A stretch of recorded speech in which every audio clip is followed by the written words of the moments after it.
What's your opinion on Planned Parenthood? Planned Parenthood is our new Hitler, our new Nazi group that's exterminating strictly black people.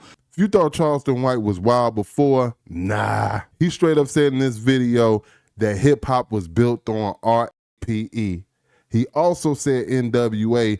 helped put crack in the hood in their music, and he also compared Planned Parenthood to Hitler. This might be one of his wildest takes right here. Let's get into it. I didn't know how to have sex from listening to rap music, and this is in the 5th and 6th grade. There was a song by 2 Live Crew called "Hey, We Want Some." Yeah, so imagine stopping it, rewinding it, stopping it, so you can get every lyric. So our culture taught us, and I say this often, and people really overlook it. It's a rape culture. Rape culture. Yeah, hip hop is a rape culture. Tell me about it. I put a Molly in her drink, and she ain't even know it. Me and my homies like to play this game. Some call it Amtrak, but some call it the train. We all would line up in a single file line and take our turns waxing girls' behinds. Every time it get to me, I was out of luck because I stick my end and it would get stuck. The girl will say stop, I say I'm not. The girl will say stop, I say I'm not. But we dance to it. There's another song. I take her back to the trap. I gave her a perk, and she ain't even know it. Then she dropped her panties. So when we watch the frat parties, what was that, Porky's Revenge? Hey, let's spike the punch. The girls don't know to spike the sponge. When we see a bunch of girls, hey, baby, let me get you a drink. Come over, let's have some drink. Drink to do what? And have sex. That's coercion. She have to have a sober mind. So that's our culture. How did it happen? Hollywood, entertainment. They because it didn't used to be romanticize like it. that. Now they romanticize it. When you see the videos of back in the days, African American families, suits, the way they dressed, clean, solid, strong. What got into that? You're saying purely it's hip hop and movies? A group of teenagers that became a phenomenon like the Beatles, N.W.A. Not only that, you got this group that know things about crack that the rest of America don't know. They the first crack babies. They the ones told us in songs, mothers smoke crack and your friends can have sex with them. Boys in the hood is always hard. We didn't know about a strawberry. What is a strawberry? A woman who sell her body for crack. You know how many of our aunties that end up doing that? You know how many guys that was in middle school that sold dope and his best friend mom was on dope and he ended up effing his best friend mom? And now they hate each other to this day. So it wasn't just hip hop. It was the lyrical content that children was being able to have access to. This is before the parental advisory stickers. Not only that, you got this music, which if you wanna check the temperature of your youth's mentality, listen to the music. So now you got this new chemical that was made in a laboratory. Black people didn't know how to cook crack. That's a chemist method. Somebody had to teach them. By the way, government taught somebody how to do this when we watched the movie Snowfall. So when they came out of California to come spread crack throughout America, who they bring? The gangs. Throughout the South, these little small country towns who people are fascinated by California from what we've seen on television. And we emulated a culture that was more destructive than the Ku Klux Klan and the Jim Crow system. Wow. And you're saying it was intentional? Nobody thought it would become this. It was dismissed. There's a bunch of kids from the ghetto rapping. It was dismissed. No one could predict what crack was going to do to Black America. Nobody. Nobody could have predicted that. What do you think about Rick Ross, the OG, not the rapper? I'm talking about the real. He was an illiterate man who the government used as a pawn.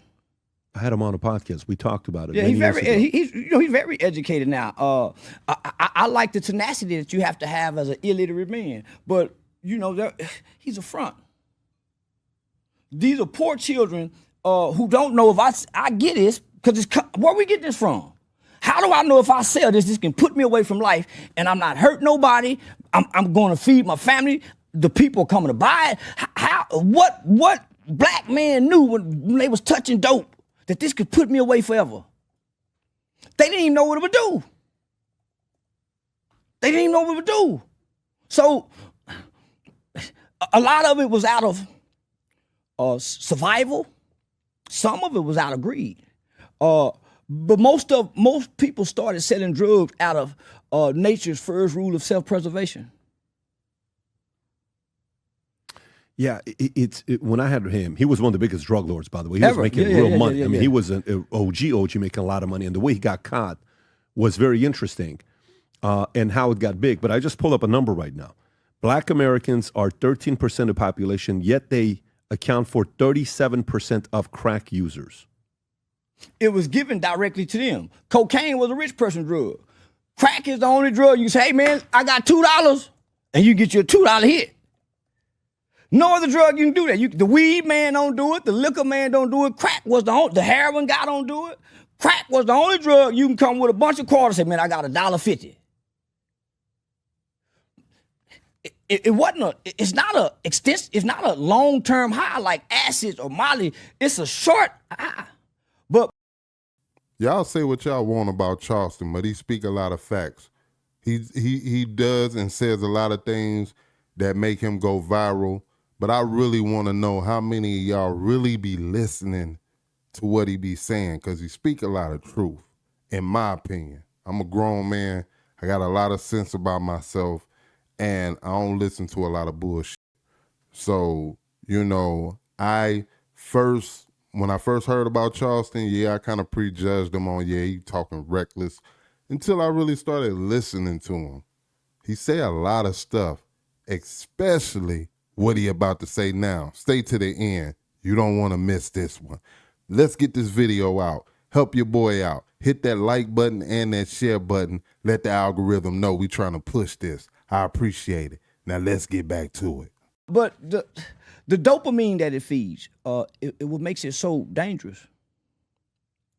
How do you address it at this point? How do you address it now? Like if you just like the first the guys who created AA and NA.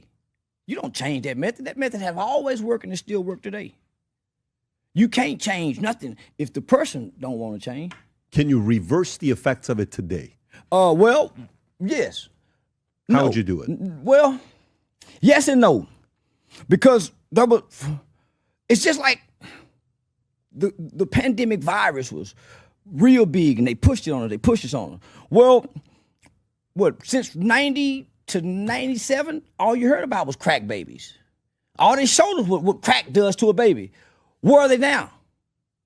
The crack babies done grew up and had babies. Where are they babies at? What they babies doing? They're the violent ones that we see today. That's 10, 11, 12 years old. These are the kids we are afraid of right now. Them crack baby kids. Then, if you want to put that on Black America, psychotropic drugs that white people been giving their white kids. ADHD medication. So, and then this is a group of children who are human detached from humanity because they're in the metaverse world. So they don't have the same compassion, the care, concern that regular humans should have because we have human attachments. They don't go outside to play. Most households, when I get my plate, I go over there, you go over there, mama in there. We don't eat together, so there's real no attachment. How are we going to reverse that? And we don't even have connection with our own children. We can't connect with the youth now. We're too busy fighting over Democrat and Republican, and we're losing our children. Not just by violence, by opioids, suicides. So how do you reverse it? It starts in the mirror. It starts in your mirror. When you come through washing your face, coming out the bathroom, you look around in your household and see if the bed is made up before you say something to your spouse. Then once you kind of pick up what you can pick up, then you start directing to your woman and your kids. Then you come outside and say, hey, how you doing, neighbor? But most people want to start in the world, in the community, in my city. Now start in your home. From the mirror. I got you. Yeah. That's how you fix your community. That's how you fix the world. Fix what you see in the mirror. Come out, look around the house. Fix what needs to be repaired in the house. Go outside and be neighborly. Hey, what's going on, neighbor? Very interesting perspective. What's your opinion on Planned Parenthood? Planned Parenthood is our new Hitler, our new Nazi group that's exterminating strictly black people. Because the founder of Planned Parenthood, Margaret Sanger, said this is solely to eradicate eugenics, to eradicate black babies. Why we still got it hanging around? It does nothing but abort babies. Most women who need prenatal care don't go there. Most black women don't even get prenatal care. They don't even know they're pregnant till 4 months in. Still high on drugs they were partying off of. So now Planned Parenthood should be banned.